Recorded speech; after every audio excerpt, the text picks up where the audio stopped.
first tip that I'm going to give you is to always have bait fish or smaller fish, maybe if you catch a smaller whiting or something, on hand and throw out on one of your lines to catch bigger fish. We've got, I believe this is a 5/0 hook. Here is a little mullet we caught the other day. Looks like something tried to take a little bite out of him.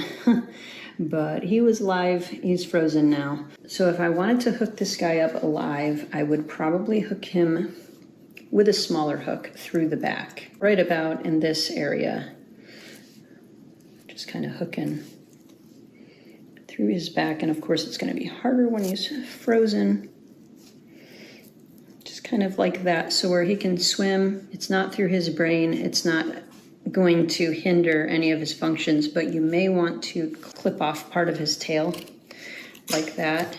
You could go even a little bit more, just so he's not going to have full mobility and he's going to swim around like he's damaged, and that will attract more attention and keep him from swimming away from the predator fish. But anyways, another way to hook him, if you're going to hook him whole, right through the mouth here and up through his head.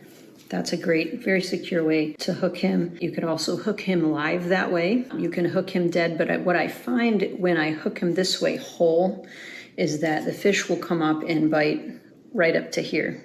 So a lot of times what I will do is go ahead and cut off and just use either half of the fish or just the head like this.